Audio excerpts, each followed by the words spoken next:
السلام علیکم ناظرین، ڈاکٹر دانش ریئل فوکس کے ساتھ حاضر ہے۔ قومی سلامتی کی میٹنگ ہوئی، 2 قومی سلامتی کی میٹنگ ہوئی اور 2 دن کور کمانڈر کی کانفرنس جاری رہی۔ آپ کو اندازہ ہوگا کہ پاکستان میں ایک دفعہ پھر کے پی کے علاقے میں بلوچستان میں جو ہے وہ دہشت گردی جو ہے وہ پروان چڑھنے لگی، اور وہ جو سرحد جس کے بارے میں ہم یہ سوچتے تھے کہ افغان طالبان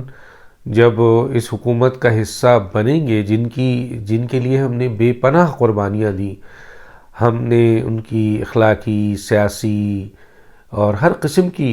مدد کی تاکہ وہ اپنے وطن جو ان کا وطن ہے اس میں وہ حکومت بنائیں، اور اس طرح امید کی جا رہی تھی کہ افغان طالبان، ایک تحریک طالبان پاکستان ہے اور ایک افغان طالبان ہے۔ افغان طالبان نے کبھی پاکستان کے لیے مشکلات پیدا نہیں کی، اور لیکن اس سلسلے میں ہم نے بے انتہا قربانی دی۔ اس سلسلے میں ہمارے اندر کلیشنکوف کلچر انڈک ہوا، ڈرگز انڈک ہوئی، اور آپ کے ہمارے ہاں افغان مہاجرین آئے جو کہ نہ صرف مہاجرین کیمپ میں رہے بلکہ پاکستان کے طول و عرض میں پھیل گئے۔ ایون کہ انہوں نے پاکستان پیسے، کیونکہ بہت پیسہ تھا ان کے پاس، ڈالرز لے کے وہاں سے آتے تھے، وہاں ڈالرز بڑے آرام سے مل جاتے تھے، اس کی بنیاد پر یہاں گھر خریدا انہوں نے، اور ہم نے اپنی زمین، اپنا گھر ان کو بیچا۔ مثلا بہت تکلیف دہ باتیں ہیں بہت سی، جن کو کیا بتائیں کہ جی پیسوں کے عوض ہم نے ان کو کرائے پہ گھر دیا اور اپنی زمین دی، انہوں نے خریدا، اور پھر یہ محلے سے محلہ جو ہے نا وہ آباد کرتے رہ گئے۔ حالانکہ قانونی اور آئینی طور پر مہاجرین کی اس بات کی اجازت نہیں ہے کہ وہ کسی ملک میں جا کر جو ہے وہ اس طرح زمین خریدیں اور اس کا حصہ بن جائے۔ پھر نادرا اور پاسپورٹ میں پیسے کھا کے ہم لوگوں نے پیسے کھا کے نادرا کا پاسپورٹ، نادرا کا شناختی کارڈ بھی ان کا پاکستان کا بنایا، جس کی بنیاد پر انہوں نے زمینیں اور گھر اور مکانات اور فیکٹریز خریدی، اور اسی طریقے سے پاسپورٹ ان کو بنایا، اور ظاہر ہے پاسپورٹ والے اس میں انوالو ہیں، ایف آئی اے والے انوالو ہیں جنہوں نے اس کو پاسپورٹ بنانے میں مدد دی، اور پھر افغانیوں نے پاکستانی پاسپورٹ سے پوری دنیا میں سفر کیا اور مختلف جگہوں پر جا کر دہشت گردی بھی کی، جس سے پاکستان بدنام ہوا۔ ہم نے بھاری قیمت ادا کی۔ ایک طرف یہ والی قیمت، ہمارے انسٹیٹیوشنز میں جو اسکول ہیں، کالجز ہیں، یونیورسٹیز ہیں، وہاں پہ ڈرگز پہنچی ہیں، وہ بھی انہی کی وجہ سے، اور آج ہماری ان تمام انسٹیٹیوشنز میں ڈرگز کی بھرمار ہے، اور پاکستان کی انٹیلیجنس، پاکستان کی حکومتیں ابھی اس کو ختم کرنے کے لیے پوری طاقت لگا رہی ہیں، لیکن یہ انعام بھی ہمیں ان کے ذریعے ملا تھا۔ بہرحال تو بہت کچھ نقصان ہوا، براہ راست بھی ہماری 70-80 ہزار جانیں سویلین اور ملٹری کے لوگوں کی گئیں، اور ہم نے ان کو بھرپور ثواب دیا، لیکن جب یہ حکومت کا حصہ بنے تو ہم یہ سمجھ رہے تھے کہ یہ سرحد ہم سے محفوظ ہو جائے گی، لیکن محفوظ نہیں ہوئی۔ تحریک طالبان اسی طرح پاکستان پہ اٹیک کر رہی ہے، پاکستان کے لوگوں پہ اٹیک کر رہی ہے، اٹیک کرتی ہے، اور پھر اس سرزمین میں چلی جاتی ہے جہاں افغان طالبان کی حکومت ہے۔ افغان طالبان نے یہ ایگریمنٹ بھی کیا ہے کہ ان کی سرزمین کسی بھی ملک کے لیے دہشت گردی کے لیے استعمال نہیں ہوگی، ایون بھارت ہو، ایون امریکہ ہو، یعنی دوسرے ممالک ہو، ان کو بھی مدعا کیا، لیکن افسوس یہ ہے کہ اس ایگریمنٹ کے باوجود افغان طالبان کی زمین صرف پاکستان میں دہشت گردی کے لیے استعمال ہو رہی ہے۔ یہ یہاں تک تو میں بتا دوں، ظاہر ہے پاکستان کی فوج اس کے لیے تیار ہے، پاکستان کے لوگ اس کے لیے تیار ہیں، اور ایک دفعہ پھر پاکستان کی فوج نے ایکشن لیا ہے اور کئی دہشت گردوں کو واصل جہنم کیا ہے، اور یہ سلسلہ جاری ہے، اور ظاہر ہے اس میں شہادتیں بھی آئی ہیں، ابھی کیپٹن میجر لیول کی شہادتیں۔ اب آتے ہیں ہم آپ کو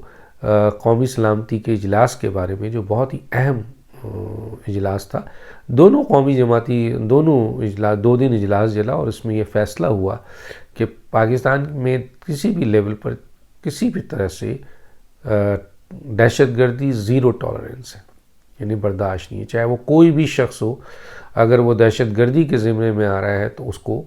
سے پاک کیا جائے پاکستان کو، چاہے وہ کسی بھی طالبان گروپ کا گڈ اور بیڈ نہیں، کوئی بھی اس میں حصے دار شامل ہوتا ہے تو زیرو ٹالرنس کیا ہے۔ دوسرا، پاکستان کی جو معیشت کے اوپر جو اس وقت حالات ہیں، اس کے اوپر بھی قومی سلامتی نے بڑی توجہ دی، اور خاص طور پہ جو اس وقت پاکستان کے ڈالرز یہاں سے جو افغانی ہیں وہ 30-40 روپے ایکسٹرا دے کر لے کے خرید کے بلیک میں جا رہے ہیں، یہاں سے اسمگلنگ ہو رہی ہے، اس کو بھی روکنے کی کوشش کی ہے۔ دوسری اشیاء کو جو اسمگلنگ ہو رہی ہے اسے بھی روکنے کی کوشش کی ہے، اور قومی سلامتی میں یہ طے ہوا ہے کہ اسمگلنگ کو روکی جائے گی، معاشی اسمگلنگ کو روکی جائے گی، اور معیشت کو مضبوط کیا جائے گا، اور اس سلسلے میں حکومت اپنا بھرپور ایکشن لے، اور آپ کے عسکری اور سویلین حکومت دونوں ایک پیج پہ ہیں، اور دونوں ایک پیج پہ اس بات پہ بھی ہیں کہ جو ملک میں انتشار، سیاسی عدم استحکام پیدا کر رہے ہیں ان کا سختی سے جواب دیا جائے۔ اب قومی سلامتی کی اس 2 اجلاس کے بعد اندرون خانہ حکومت کے ذرائع کا یہ کہنا ہے کہ حکومت اس سلسلے میں بہت مضبوط ہوئی ہے کہ اب وہ ایک فائٹنگ اسپرٹ پہ آگے بڑھے گی، اور پاکستان کی معیشت کے لیے ایکسٹرا آرڈینری فیصلے اسے کرنے پڑیں گے۔ ایک طرف اسے ایکسٹرا آرڈینری فیصلے کرنے پڑیں گے، اور دوسرا جو لوگ بھی پاکستان کی دہشت گردی کر رہا ہے اس کا بھی سخت ترین سے ایکشن لیا جائے گا، اور اس کے ساتھ ساتھ ان لوگوں کے خلاف بھی ایکشن لیا جائے گا جو میڈیا میں یا پاکستان میں سیاسی عدم استحکام پیدا کر رہے ہیں، انتشار پیدا کر رہے ہیں، انکلوڈنگ عمران خان۔ عمران خان کے لیے وہ تمام راستے جو کل تک رکے ہوئے تھے کہ جی یہ شخص جو انتشار پیدا کر رہا ہے، ملک تباہ کر رہا ہے، معیشت کو خراب کر رہا ہے، اس کی پوری کوشش ہے کہ موجودہ حکومت معاشی مسائل کو حل نہ کر سکے اور پاکستان ڈیفالٹ ہو جائے نعوذ باللہ، اس سلسلے میں عمران خان ان کی ٹیم لگی ہوئی ہے، اس کے خلاف سخت ایکشن لینے کا بھی فیصلہ ہو چکا ہے۔ اور اس سلسلے میں جو قانونی ذرائع ہیں، جہاں جہاں قانون نے حرکت آنا ہے وہاں حکومت جو ہے وہ کوئی مزاحمت نہیں کرے گی، کہیں سے کسی جگہ سے بھی کوئی رکاوٹ نہیں ہے، قانون اپنا راستہ لے گا، اور عمران خان کی جو نااہلیت ہے اور اس کی گرفتاری ہے وہ اپنے راستے پہ جائے گی۔ قومی سلامتی کی میٹنگ کے بعد حکومت وقت کو ایک طریقے سے بہت مضبوطی ملی ہے، اور اب وہ اس مضبوطی کے بنیاد پر معاشی جو چیلنجز ہیں اور جو مشکل فیصلے ہیں وہ لینے کے لیے وہ تیار ہیں، کیونکہ کسی نہ کسی طریقے سے بھی انہوں نے پاکستان کو معاشی طور پر ان تمام کرائسس سے نکلنا ہے۔ اس کے باوجود کہ پاکستان جو ہے وہ ڈیفالٹ ہونے کی کہیں بھی جگہ پہ موجود نہیں ہے، کسی ذرائع سے بھی نہیں ہے، کسی طریقے سے بھی نہیں ہے، لیکن جو پروپیگنڈا کیا جا رہا ہے اس بنیاد کو بھی کاؤنٹر کیا جائے گا جو بھی لوگ سوشل میڈیا میں کر رہے ہیں۔ پاکستان کو کہا گیا ہے کہ وہ اپنے مشکل فیصلے لے، آئی ایم ایف کے ساتھ اپنے ٹاک کرے، آئی ایم ایف کو رجوع کرے، آئی ایم ایف سے بات کرے، اور پاکستان کے معاشی مشکل حالات کو مشکل فیصلے کر کے نکالا جائے۔ ضروری ہے کہ اس موقع پہ پاکستان کہ عوام جو ہیں وہ ان کو سخت چیزوں کا سامنا کرے پڑے گا، خاص طور پہ بے روزگاری اور جو اس وقت مہنگائی ہے اس پر ان کو بہت زبردست طریقے سے ان پر جو ہے وہ پریشر آئے گا، لیکن حکومت یہ بھی فیصلے کر رہی ہے کہ ایک عام آدمی کو زیادہ سے زیادہ پیسے ملے تاکہ ان کو مہنگائی اوپر سے سبسڈی دے کر خریدا جائے، اور اس کے سلسلے میں معاشی ماہرین مختلف رائے حکومت کو دے رہے ہیں، اور ان رائے کی بنیاد پر حکومت چاہے تو یہ جو پیسے آ رہے ہیں کہاں سے آئیں گے، کیا آئیں گے، ان کا راستہ بھی بتا رہے ہیں تاکہ حکومت ان جگہوں سے پیسے لے کر ان چیزوں کو بھی کمپنسیٹ کرے، مشکل فیصلے بھی کرے، عوام کو ریلیف بھی دے اور پاکستان کو معاشی طور پر ان مسائل سے نکالے۔ لیکن ایک بہت امپورٹنٹ بات ہے وہ یہ ہے کہ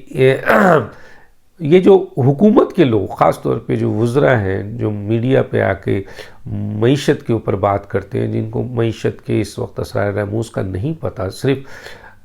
وزیر اعظم، وزیر خزانہ یا ان کی ٹیم اصل میں جانتی ہے کہ اس وقت وہ کیا کر رہے ہیں، کیا پالیسی ہے، کس طرح ان کی مختلف جو ایگریمنٹس ہوئے ہیں اس کو لے کے چلنا ہے، پاکستان کا ریزرو کا کیا ہے، کیا ڈیل ہے۔ اس پہ جو مختلف وزراء آ کر بات کرتے ہیں اس میں اور بڑی بڑی باتیں کرتے ہیں، جس سے افواہ سازوں کو جو افواہ پھیلا رہے ہیں پاکستان میں ان کو مدد ملتی ہے۔ تو ہم نے وزیر اعظم سے یہ التجا کی تھی، وزیر اعظم کو براہ راست ہم نے یہ میسج کیا کہ آپ کی یہ فوری ایکشن ہونا چاہیے کہ پاکستان موجودہ حکومت میں جو وزراء ہیں جو انکنسرن ہیں وہ اپنی منسٹری کے بارے میں جو کچھ ہے بتائیں، لیکن جو معیشت کے حوالے سے مین اسٹیٹمنٹ ہے وہ اسحاق ڈار اور ان کی ٹیم دے، کیونکہ وہی ذمہ دار ہیں، نہ کہ انٹیریئر منسٹر بھی دے رہا ہے تو ڈیفنس منسٹر بھی دے رہا ہے تو پلاننگ کا منسٹر بھی دے رہا ہے تو جناب انفارمیشن کا منسٹر بھی دے رہا ہے تو جناب آپ کے پانی کا منسٹر بھی دے رہا ہے تو جناب یہ ایسے ایسے منسٹر دے رہے ہیں جن کا فائنانس سے کوئی براہ راست تعلق نہیں ہے، اور ان کے اسٹیٹمنٹ ظاہر ہے جب جاتے ہیں مارکیٹ میں آتے ہیں اور وہ ان کو نہیں پتہ ہوتا ہے کہ حکومت کیا کر رہی ہے یا منسٹری آف فائنانس کیا کر رہی ہے، اسٹیٹ بینک کیا کر رہی ہے، تو وہ پھر غلط بیانی سامنے آ جاتی ہے اور پھر تضاد آتا ہے جس سے حکومت کو نقصان پہنچتا ہے۔ تو ہونا تو یہی چاہیے کہ حکومت کے وزراء اس وقت موقع ایسا نہیں ہے کہ وہ بیان دیں فائنانس پہ، یہ صرف بیان میڈیا میں جاری کریں، وہ منسٹری آف فائنانس جس کی ذمہ داری ہے۔ یہ بھی ایک بڑا اہم فیکٹ ہے۔ دیکھیں وزیر اعظم کو یہ چاہیے، بہت امپورٹنٹ یہ مسئلہ ہے، وزیر اعظم کو یہ فیصلہ لینا چاہیے اور سخت آرڈر جاری کرنا چاہیے کہ کوئی وزراء معیشت پہ نہ بولے ما سوائے جو کنسرن منسٹری ہے۔ حکومت کے اقدامات سخت ہونے پر لگتا یہ ہے کہ جنوری میں عمران خان کی نااہلیت قانونی طور پر اور گرفتاری بھی ہو جائے گی، اور یہ جو عمران خان کا دعویٰ ہے کہ مجھے گرفتار کیا جائے تو اردوغان بن کے لوگ نکلے، ماضی میں اس طرح کے تمام دعوے عوام نے ٹھکرا دیے، اٹھا کے پھینک دیا، اور یہ دعویٰ بھی ان کا میرا خیال ہے ایک خواب چکنا چور ہو جائے گا جب یہ گرفتار ہوں گے اور دیکھیں گے کہ پاکستان کی عوام نے ان کو سپورٹ نہیں کیا، کیونکہ ان کی حرکتیں وہ ہیں جو ایک فتنے اور فساد کے علاوہ کچھ نہیں ہے۔ ان کا انٹرسٹ صرف یہ ہے کہ ملک اس وقت تباہی میں گھرے، معاشی طور پر پاکستان ڈیفالٹ ہو، اور دنیا کو یہ کہہ سکیں کہ دیکھیں جناب میری حکومت کو ہٹایا گیا ہے، تو یہ جو ہے یہ لوگ یہ کر نہیں سکے اور پاکستان اس تباہی کے دہانے پہ جا رہا ہے، اور اس سلسلے میں سیاسی عدم استحکام اور سیاسی انتشار پیدا کر کے ملک کو مزید کرائسس کی طرف لے جانے کا بیڑا انہوں نے اٹھایا ہوا ہے۔ تو اس لیے ان کی گرفتاری اور ان کی نااہلی جو کہ قانونی طور پر بنتی ہے، اور ایک کیس میں نہیں کئی کیس میں بنتی ہے، تو امید کی جاتی ہے کہ قومی سلامتی کے اجلاس کے بعد حکومت بہت مضبوط ہوئی ہے اس معاملے میں بھی، اور عمران خان کے خلاف جو قانونی کارروائی ہونے جا رہی ہے حکومت کی طرف سے اور قانونی اداروں کی طرف سے، اس میں کوئی رکاوٹ نہیں بنے گا۔ ڈاکٹر دانش کو اجازت دیجیے، اللہ حافظ۔